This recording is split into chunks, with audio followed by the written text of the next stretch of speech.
दोस्तों शुरू करने से पहले डिस्क्लेमर कि वीडियो सिर्फ और सिर्फ एजुकेशनल पर्पस के लिए है, इन्वेस्टमेंट एडवाइस नहीं है। तो वीडियो को देखकर आप सीख सकते हो और इन्फॉर्मेशन को ले सकते हो। बाकी से पहले दो वीडियोस मैं आपको देख चुका हूँ, जिसको अगर आपने देखा नहीं तो जरूर से देख लेना, कल के लिए काफ़ी इंपॉर्टेंट है। सो वापस से आते हैं यूएस के बाजार पर। देखिए अभी तेजी तो है, 642 पॉइंट्स ऊपर है, डाउ जोन्स 1.43% का जंप है, लेकिन ऊपर से 1.23% के साथ में डाउ जोन्स नीचे आ चुका है। साथ में नेस्डेक को देख लेते हैं तो नेस्डेक भी ऊपर से 1.32% नीचे आ चुका है। फैंग को देखने चले तो ये भी 1.35% नीचे आ चुका है।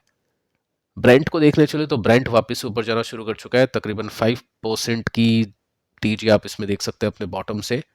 सो मार्केट वापस से पलट रहा है और ये जो स्टेटमेंट था जिसकी वजह से मार्केट के अंदर उछाल आया था, गिफ्ट निफ्टी ऊपर था, सब कुछ अच्छा अच्छा देखने को मिल रहा था, क्रूड क्रैश कर गया था, वो अभी अपोजिट डायरेक्शन में काम कर रहा है। क्योंकि मैंने आपको पहले ही कहा था कि वर्ड्स वर्सेस जो एक्शन है ना, उसके अंदर आपको फर्स्ट एक्शन को देखना है, क्योंकि लॉजिकली आप इसी को देख सकते हैं, इमोशनली अगर आप देखोगे तो वर्ड्स को देखोगे, और स्टॉक मार्केट में इमोशंस की कोई जगह नहीं होती है।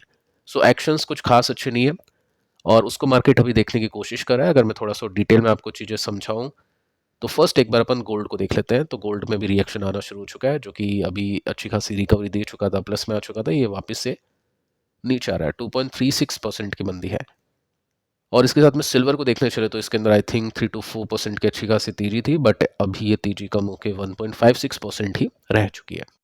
सो पहले गोल्ड और सिल्वर के ऊपर डिस्कशन कर लेते हैं, क्योंकि यहाँ पे कुछ मेजर ब्रेकडाउन्स हुए हैं, उसको चेक कर लेते हैं, क्योंकि ये जानना भी जरूरी है कि अभी टेक्निकली क्या सिचुएशन इसमें हो चुकी है।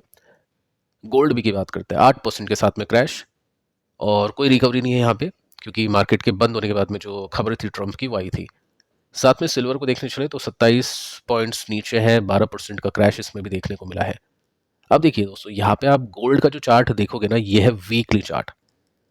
वीकली चार्ट के अंदर पहले तक गिरावट नहीं दिख रही थी, अपन को डे चार्ट का यूज लेना पड़ रहा था, और उसका मतलब है स्ट्रॉन्ग मोमेंटम। अभी फाइनली आप देखोगे तो वीकली चार्ट के ऊपर गिरावट दिखना शुरू हो चुकी है। 2024 से अभी तक का चार्ट आपके सामने, और इसके अंदर आप देख सकते हैं वीकली चार्ट में एक बार भी गिरावट नहीं थी। कोई 2 हफ्ते या 3 हफ्ते ऐसे नहीं गए थे जिसमें कंटिन्यूसली गोल्ड नीचे जाके बंद हुआ। आप देख सकते हैं यहाँ पे भी एक हफ्ता खराब था, यहाँ पे भी एक आध हफ्ते खराब थे, लेकिन यहाँ पे कंटिन्यूसली 3 हफ्ते गिरावट के साथ में आ चुके हैं। और गोल्ड बी की बात करें तो 24% ये नीचे आ चुका है। सो पहली चीज़ तो ये समझो कि कोई भी स्टॉक या मार्केट, इक्विटी, गोल्ड, कमोडिटी गिर रही है तो ये नहीं सोचना है कि वो ऊपर नहीं जाएगा। अगर कुछ भी ऊपर जा रहा है तो ये नहीं सोचना है कि वो गिरेगा नहीं। सो यहाँ पे अपोजिटली अब इन्वेस्टर्स देखना शुरू करेंगे। ट्रेडर की अगर मैं आपको बात बताऊं तो ट्रेडर के लिए ये सिंपली एक ब्रेकडाउन है। यहाँ पे हमने एक फर्स्ट ब्रेकडाउन देखा, उसके बाद में जो मैंने आपको कहा था कि ये लेवल काफ़ी इंपॉर्टेंट है, तो यहाँ पे भी एक ब्रेकडाउन हो चुका है। तो ट्रेडर्स यहाँ पे एग्जिट कर चुके हैं आज के दिन। और इन्वेस्टर्स अब क्या करेंगे, इन्वेस्टर्स की चलो ठीक है आगे चल के बात करते हैं। एक बार अपन सिल्वर को भी देख लेते हैं। सो ये सिल्वर का वीकली चार्ट है, और इसके अंदर भी आप देख सकते हैं ये वीकली चार्ट के अंदर अब डाउन हो चुका है तकरीबन 46 पॉइंट्स, 46% के साथ में ये नीचे सिल्वर भी तकरीबन 50% यानी हाफ हो चुका है। सो जितनी भी बड़ी तेजी आई थी वो ऑलमोस्ट इसमें अभी जाती हुई देखने को मिल रही है। इन्वेस्टर की बात करें तो बिल्कुल सिंपल सा चार्ट आपको देखने को मिलेगा। फर्स्ट ब्रेकडाउन यहाँ पे था इसमें, जिसमें ये आपने देखा ब्रेकडाउन। सेकंड ब्रेकडाउन आप इसमें देख सकते हैं आज देखने को मिला, जिसमें अच्छे खासे वॉल्यूम्स है। सो प्रॉपर ये ब्रेकडाउन है। अब ट्रेडर के लिए तो यहाँ पे कुछ है नहीं जब तक चार्ट रिवर्स नहीं हो जाए। इन्वेस्टर्स इन्वेस्टर्स का देखिए दोस्तों, सिंपल सा फंडा है। फर्स्ट अपन ये देख लेते हैं कि गोल्ड अभी जो गिरा है तकरीबन 40 ईयर्स का वर्स्ट प्राइस एक्शन देखने को मिला है।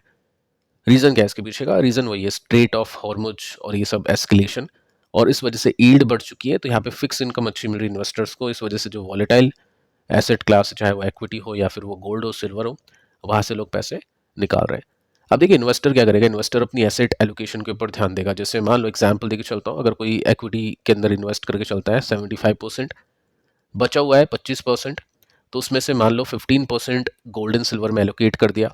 फिर कितना परसेंट बचा? 10% वो इमरजेंसी फंड में रख लिया, या फिर अपॉर्चुनिटी फंड के अंदर रख लिया कि मार्केट अगर गिरेगा तो वो 10% अपॉर्चुनिटी के रूप में यूज़ होगा।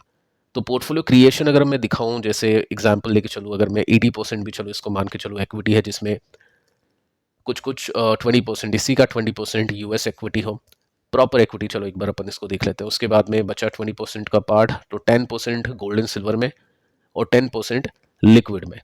ठीक है, या फिर अगर हम 75 इसको करके चले तो 15% गोल्ड एंड सिल्वर में और 10% लिक्विड के अंदर, तो इस तरह की चीज़ें प्ले हो सकती है। अब देखो इन्वेस्टर कब खरीदता है, इन्वेस्टर जब खरीदता है जब पैनिक हो, जब फियर हो और जब अच्छे प्राइजेस अवेलेबल हो, तो गोल्ड एंड सिल्वर में वो अच्छे प्राइस आना शुरू हो चुके हैं। पॉइंट ये है कि यहाँ से और गिर सकता है क्या, डेफिनेटली यहाँ से और गिर सकता है। जो फंडा अपन इक्विटी में फॉलो कर रहे हैं सेम सिचुएशन आपको इसमें फॉलो करनी है कि जब तक प्राइस सेटल ना हो, क्योंकि सिल्वर का लॉन्ग टर्म चार्ट मैं आपको बता चुका हूँ, जिसमें चलो एक बार और मैं आपको दिखा देता हूँ, जिसमें आप देख सकते हैं गोल्ड एंड सिल्वर का प्राइस ट्रेंड 1960 से 2025, और इसमें ये जो टॉप बनता है सिल्वर का या गोल्ड का, ये कभी कभी 10 साल तक पूरा नहीं होता है, कभी कभी 5 साल तक वापस से वो प्राइस नहीं आता है, कभी कभी 7 साल लग जाता है। और टॉप बनता है ना, उसके नीचे गिरने में 60% भी गिर जाता है, 70% भी गिर जाता है चांदी। सो हम ये नहीं बोल सकते कि यहाँ से रिवर्सल कब होगा, ये प्राइस अच्छा है क्योंकि 40-50% नीचे हो सकता है, 60-70% तक ये सिल्वर नीचे गिरे। इसका मतलब वही है कि जैसे हम इक्विटी में अभी वेट एंड वॉच करें कि कब डस्ट सेटल होती है प्राइस एक्शन के अंदर, कब स्टेबिलिटी देखने को मिलती है, चाहे वो नंबर्स के बाद में हो नंबर्स के पहले हो, सेम फंडा आपको गोल्ड एंड सिल्वर के अंदर भी फॉलो करना चाहिए अगर आप एक इन्वेस्टर है तो। ट्रेडर की सिचुएशन अभी बिल्कुल अपोजिट हो सकती है, यहाँ पे कुछ भी प्लस ट्रेंड में यानी बुल ट्रेंड के अंदर नहीं है। प्लस दोस्तों यहाँ पे आप देख सकते हैं ट्रम्प ने अभी अभी अनाउंसमेंट किया है कि वील जस्ट की बॉम्बिंग, हम बॉम्ब मारते रहेंगे ईरान के ऊपर अगर डील फेल हो जाती है। तो पहली बात तो यह है कि कोई डील है ही नहीं, ट्रम्प डील डील कर तो रहा है, लेकिन एक्चुअली अगर मैं आपको देखो डेटा दिखाऊं, यहाँ पे आप देख सकते हैं 9 बजे के आसपास की न्यूज़ है, ऑफिशियल स्टेटमेंट है। ईरान की जो फॉरेन मिनिस्ट्री है उसकी जो स्पोक पर्सन है, उन्होंने कहा है कि फ्रेंडली नेशंस, कुछ फ्रेंडली नेशंस है उनके, ईरान के जो भी फ्रेंडली नेशंस है, दोस्त वाले देश है, वो रिसीव कर चुके हैं मैसेज यूएस की तरफ से, यानी यूएस ने उनको मैसेज दिया है, ईरान को नहीं दिया है। और उस मैसेज के अंदर एक रिक्वेस्ट है कि बातचीत करवाई जाए वॉर को ख़त्म करने के लिए। ये यूएस ने मैसेज किया है ईरान के आसपास के देशों को जो ईरान से बातचीत करते हैं, लेकिन ईरान ने उसका कोई भी रिस्पॉन्ड नहीं दिया। तो एक्चुअल सिचुएशन ये है। इस न्यूज़ के बाद में मार्केट गिरना शुरू हो चुका है यूएस का, और साथ में क्रूड ऊपर जाना शुरू हो चुका है। साथ में आप देख सकते हैं कि ये भी बोला जा चुका है कि कोई भी डिस्कशन यूएस के साथ में हुआ नहीं है, हमको डायरेक्टली कोई मैसेज मिला नहीं, इनडायरेक्टली मैसेज मिला था जिसको हमने रेस्पॉन्स नहीं दिया।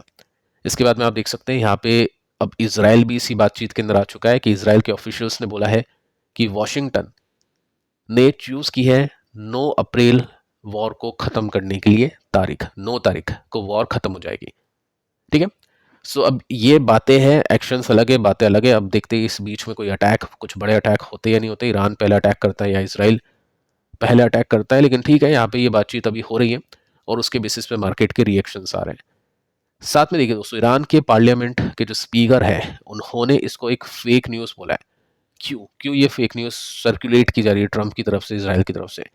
इसके पीछे का रीज़न है इन्फ्लुएंस ऑयल प्राइसेस को कम करने के लिए, क्योंकि ट्रम्प का मेन फंडा यही है कि कैसे तैसे करके एनर्जी के जो प्राइसेस ऊपर गए उसको गिराए। अब वो स्ट्रेट ऑफ हॉर्मुज ओपन करके गिराएगा या फिर इस तरह की बातें करके, लेकिन प्राइसेस गिराना एक मेन गोल अभी के समय यहाँ पे बन चुका है यूएस का, और उसमें काफ़ी हद तक ये सही भी गया क्योंकि 8% के साथ में क्रूड अभी नीचे है। लेकिन पॉइंट ये है कि इसको लंबे समय तक इसी प्राइस के ऊपर सस्टेन करना काफ़ी डिफिकल्ट होगा न्यूज़ के बेसिस पे। अगर एक्शंस वैसे होते हैं तो डेफिनेटली ये चीज़ें प्ले हो सकती हैं। सो वही बात है। अब देखिए आज के दिन हुआ क्या, आज के दिन एफआईएस ने तकरीबन 10,000 करोड़ के आसपास की सेलिंग की है, डीआईएस ने 12,000 करोड़ के आसपास की बाइंग की है। अब सोशल मीडिया के ऊपर बहुत अच्छी बातें कर रहे हैं डीआईएस को लेकर, डीआईएस की तारीफ की जा रही है कि डीआईएस ने इतना खरीद लिया उतना। देखो कोई पॉइंट है नहीं, डीआईएस 12 खरीदे 15 खरीदे, मार्केट को गिरना ही है। अगर एफआई 15,000 का माल बेचती है तो डीआईएस 20 का खरीद मिलेगी, डीआईएस के पास में अच्छे पैसे। लेकिन पॉइंट यह है कि डीआईएस के बाय करने से कुछ होना नहीं है, एफआईएस की सेलिंग कम होनी चाहिए या एफआईएस की बाइंग होनी चाहिए, तब जाके कुछ पॉसिबिलिटी है। अब ये सब चीज़ें देख के अभी क्या है, जो नए इन्वेस्टर्स उन्होंने मार्केट देखा नहीं है, 20 की गिरावट देखी, उसके बाद में सडनली जंप देखा, कुछ बड़े रिसेशंस नहीं देखे, मेजर करेक्शंस नहीं देखे, 17 18 19 20 ये 4 साल स्मॉल एंड मिड कैप को गिरते गिरते 60% नीचे जाते हुए देखा नहीं है। तो ये सब चीज़ें क्विकली बाइंग के अंदर कन्वर्ट होती है। अब कल क्या करेंगे, काफ़ी लोग हम बोल सकते हैं फोमो करेंगे, फियर ऑफ मिसिंग आउट, कि मार्केट ऊपर चल जाएगा, कैश पड़ा है उसको डिप्लॉय कर दो। तो ये कल गलती करने वाले हैं काफ़ी इन्वेस्टर्स। ठीक है, तो देखते हैं कि कल क्या होता है, मार्केट में किस तरह का कामकाज होता है। बाकी मैं आपको इंडिकेशंस दे चुका हूँ कि निफ्टी को सबसे पहले इसको ब्रेक करना होगा कंफर्मेशन के लिए, सेकंड इसको ब्रेक करना होगा, तब जाके हाँ यहाँ पे टेक्निकली कंफर्मेशन मिलेगा, लेकिन उससे काम नहीं चलेगा। साथ में फंडामेंटली जो सिचुएशन है उसको भी अपन देखेंगे। अगर वो भी कंफर्मेशन देता है तो डेफिनेटली फिर मार्केट को रिवर्सल मिल जाएगा। लेकिन उससे पहले ये सब चीज़ें बहुत चलेगी, कभी अप्स एंड डाउन्स, क्योंकि ये मार्केट गिर रहा है तो बीच बीच में देखो यहाँ पे तेजी भी बनती है। सो अभी जो तेजी बनी है या फिर कल जो तेजी बनेगी, हो सकता है जस्ट एक सैलून राइज का ट्रेंड कंप्लीट करने के लिए उछाल हो, क्योंकि ट्रंप की तरफ से अभी चीज़ें चल रही है, जो भी स्टेटमेंट आते हैं उसके बेसिस पे मार्केट रिएक्शन दे देता है।